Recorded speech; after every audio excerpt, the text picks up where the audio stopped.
So for this video, we're going to be talking about landing with the leg traveling backwards. Now, this is a fundamental part of what we want to achieve in a good, efficient, powerful, and economical running gait.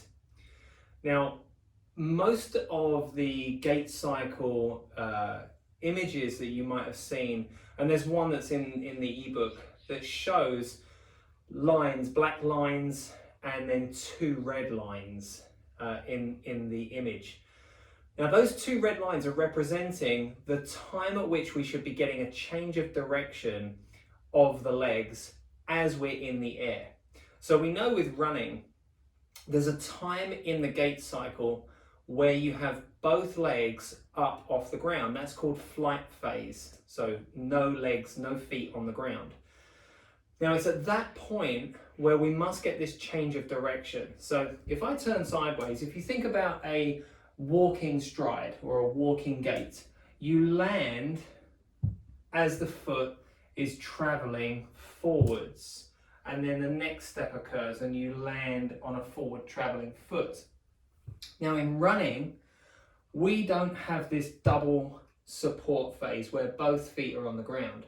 We have a single, and then we have air time and one leg lands. So we have this double floating flight phase. So we have no feet on the ground. Now, what we want to get at every point, it doesn't matter what speed, what velocity, what pace you're running at, we must try to achieve landing with a backward traveling leg. Now, what that means is that we're not going to run the same way that we walk. And this is something I see a lot with runners, especially new runners, where what they're doing is they're striding out and they're putting the brakes on every time they land. Now, what happens to our hip anatomy, of course, when we land, if we land on that forward traveling leg, what's going to happen is this. Because as I land, think of what's called the ground reaction force. So I land with a leg that's traveling this way, I get force that comes straight back at me. And that force goes to my hip. So what happens is, because of the way that the hip is connected, or the way that the hip joint is actually made, the femur goes inwards at the hip, at the pelvis, and then as this foot lands, this is the foot right here, as it lands on the ground, the force goes up the femur, but of course the femur then goes inwards to the pelvis. So the force goes up and it pushes that femur upwards, which then forces the hip joint to do this. So then we get this dropping of the contralateral side hip, the other side hip. So I'll show you what happens. If I land with a forward traveling leg, boom, and then this hip wants to go up. Okay, so what we see is that this hip drops because this hip can't go up anymore. So what we see is this hip drops. Okay, that's the reaction. Now, there is nothing that this hip is going to be able to do about that. Nothing, because when I land, I have my weight traveling forwards and my velocity, my inertia, my momentum taking me forwards.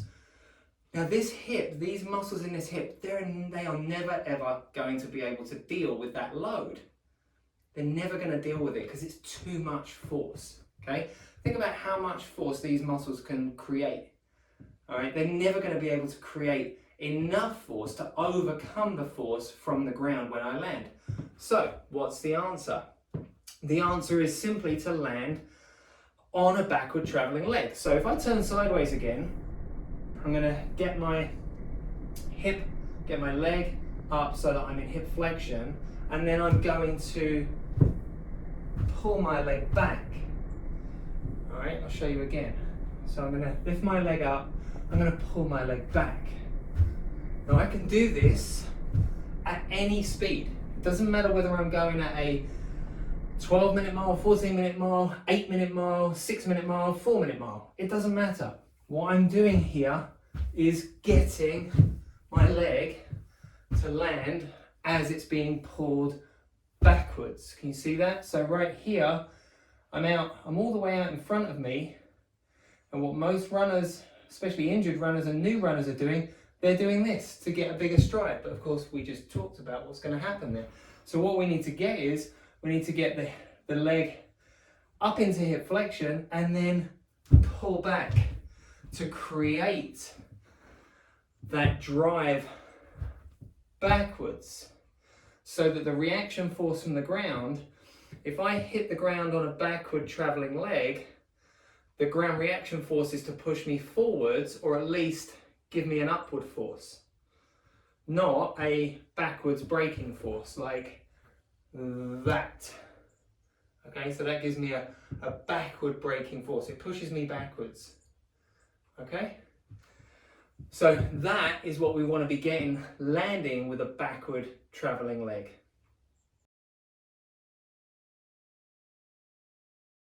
Okay, now part 2 of this video is talking about the mechanics of changing direction while we're in the air. Now, we know that the torso is driving gait, and we know that running faster, running more efficiently, running with more economical movement is really about timing. It's not about how much force I can create, because when I'm running in a consistent speed, I'm not producing much force in each stride. So it's not, because we know that gait is combining every body part working together. We know it's not just about the legs. So we can't just work on driving those legs back even more and creating more strength in these muscles, because that's not how it works. All right, it's a combination of all things. And it's also about timing, like I just said. So what we want to also do is, we want to work on the timing of being able to change that direction of travel, of movement, while we are in the air, so that when we land, we're already traveling in the direction that we want to travel. Now, obviously, we're still going to be locomoting in the same direction. I'm still going to be running in a forwards direction. But what I mean by that is that when I land, my leg is traveling backwards, which means that my right side, if my right leg is traveling backwards on impact, my right side torso will be coming forwards and across my midline, and my left side torso, my left shoulder, will be going backwards and towards the midline. So I'm getting this rotation. I'm getting a anti-clockwise rotation in my torso. I'm getting a clockwise rotation in my pelvis as my right leg strikes the ground, or even before my right leg strikes the ground, right? Because I want to change that direction in midair. So if we think about this torso as driving gait, which it does, because we must get that lateral flexion in the torso, in the spine, to then engage the gears, the spinal facets, to then engage the pelvis, to then drive the legs. Okay? Sounds like a lot, but it's not really. It's just the torso action that we want to achieve. So all I'm going to do is I'm going to practice moving my torso quicker. It's that simple. I'm just going to practice moving my torso quicker. Okay?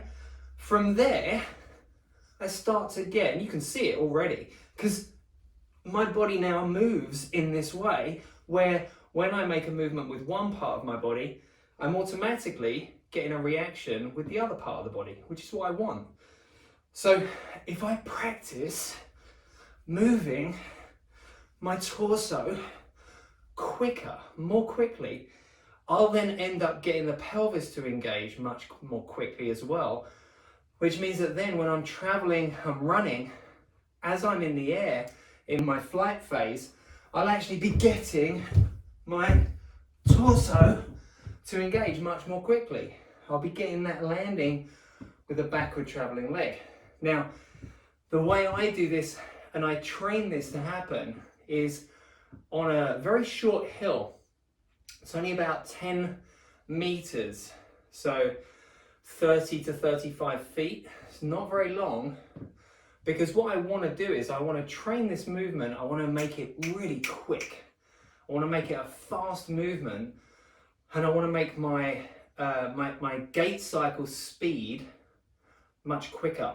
And I want to focus on driving from the torso.